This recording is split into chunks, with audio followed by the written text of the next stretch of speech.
Welcome back to the Model Railway ongoing saga of the different builds that I've been doing for it. The last build, the last one we saw anyway, was this one, which is a 4-road engine shed, north light apparently, because these are the lights, and don't know, do they face to the north? Anyway, whatever, north light. It's more or less finished. It's quite a meaty model. It took me some time to build. It was from scalescenes again, as is my want.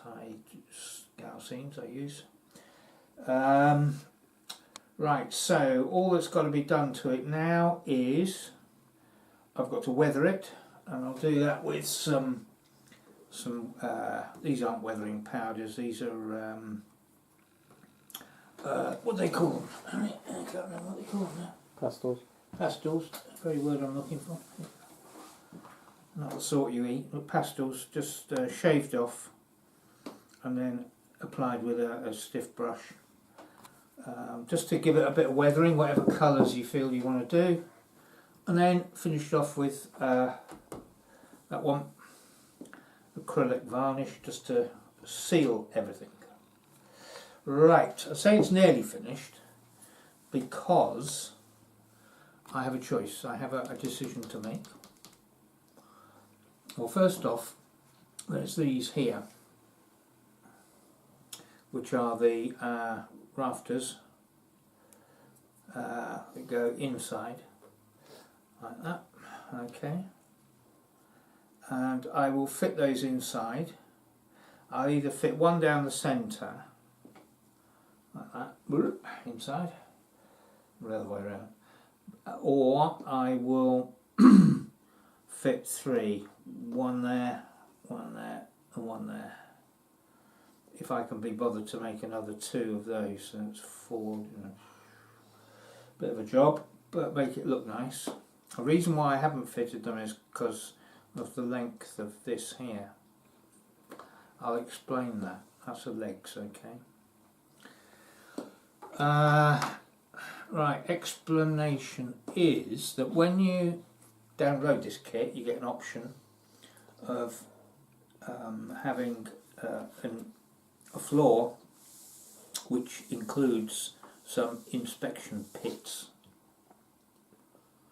By definition, a pit is a hole in the ground, and it gives you the downloads to be able to make that to fit inside, so you've got an inspection pit in each of the 4 tracks should you wish, or just in 1 or 2, whatever you want. But as I said, by definition it's a hole in the ground, so that means we've either got to make a hole in the baseboard to accommodate the pit, or the other option is to raise this up a bit. I think the pit is about 1 inch deep, so if we raise that up 1 inch, okay, have the rails coming up a slight slope from away into it,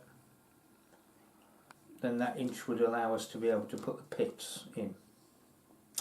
If not, we just think of something else, like, you know, those railway carriage cleaning raised platforms around, perhaps that, I don't know, I haven't made that decision yet, but you can see why I said previously it's important to make these things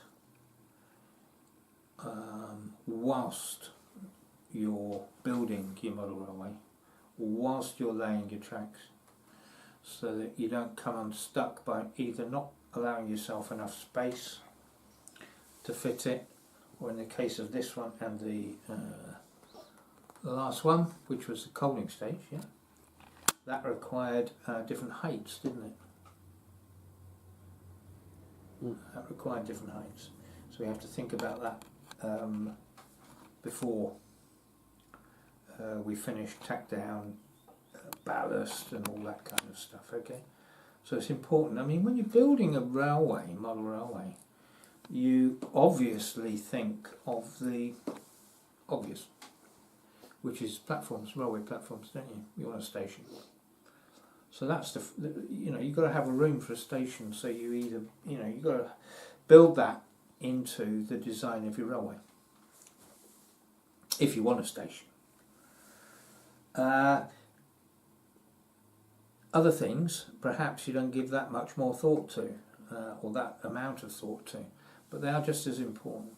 So if you intend to have a railway which has a degree of landscape, of building, etc., etc., you've got to make certain that you leave enough space on your board in order to be able to fit these things in. Well, we're going to go upstairs and have a look and see if I've left enough space to fit this in, and what we're going to do with the tracks that are going to come into it. Alright, so see upstairs now, truss. Okay, we're just clearing away a little bit of space here because this is where the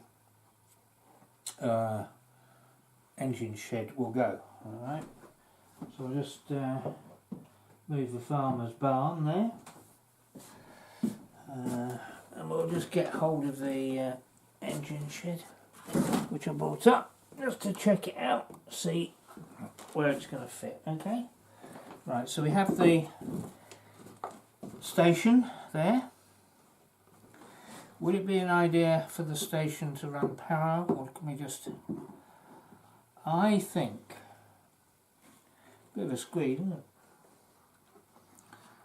I reckon what I'm going to do is, we've got enough space on this side of the layout, if I move this little boxes and stuff, to extend this slightly around there.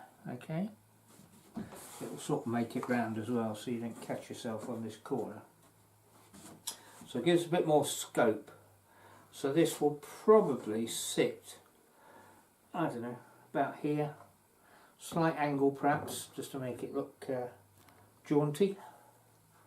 Alright, and then we've got some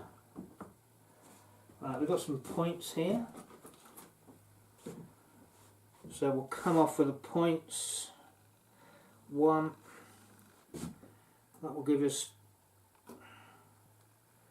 4 tracks in, if you can see that. Can you see that? There you go there, boy.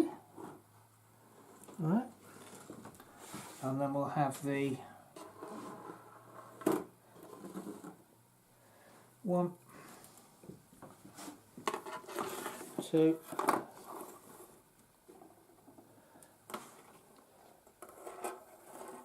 3, 4. Oop. Whoop. Right, okay. So we'll have something like that kind of setup.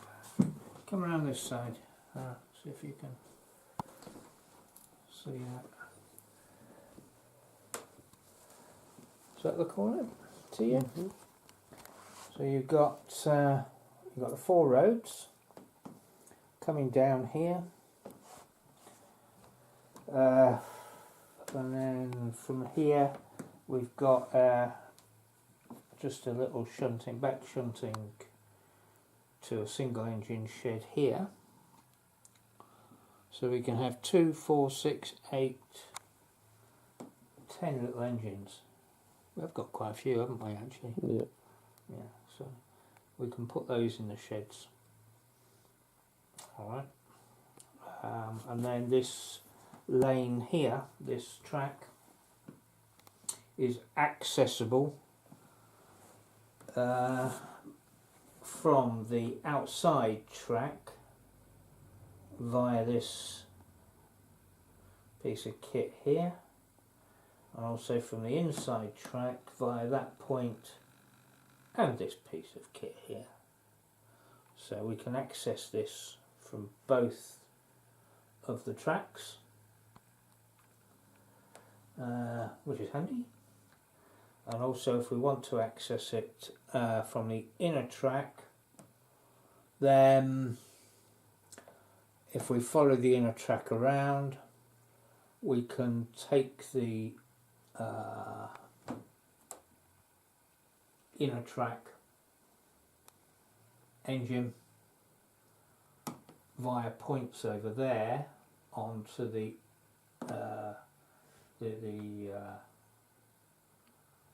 inner.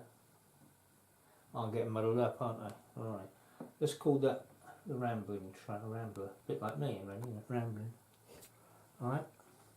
So that's the rambling track. That's the little branch line, as it were, okay? It goes around. That we can switch over onto the inner track, which then can access that. Or via another little couple of points over there, we can access the outer track. It's onto the outer track, and there again access it here. So that's quite handy to be able to do all of that. I didn't think of that when I built it, but well, to a point I did, I suppose. Yeah, looks alright so far. Next job is to build that piece of wood, isn't it, up at the end there, to allow us to be able to put the new engine shed on there. Then to make the decision as to whether we're just going to have the roads going in with raised. I think that's probably what I'll do. I don't want to faff about having to raise that up because it's quite close to the railway station, and we need car park and everything else. I need somewhere to park my cars at the railway station, so we'll, yeah, just leave it as it is. I think just the engines will go in on the same level as everything else. Alright, so we need to lay that track obviously into there once we've positioned the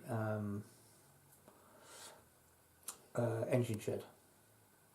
So in that respect, we've made the engine shed and positioned it before we put the track in it.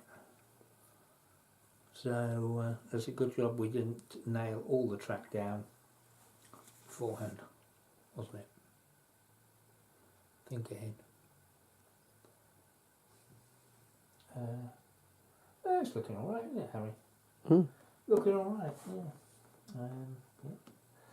yeah. Yes, that's the next job to do. I'll get you back after I've done that. We'll do that, and I'll do the coaling stage because that's got to be set up yet. The ramp has got to go up to that. Once I've done that, and we'll come back up and we'll show you what's happening there. Okay.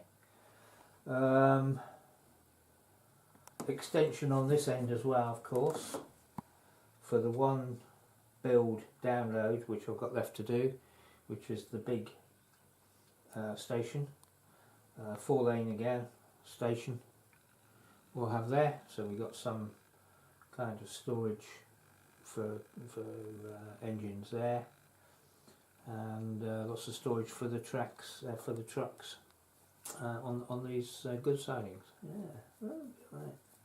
Let's get on with it. Right, see you around. Cheers.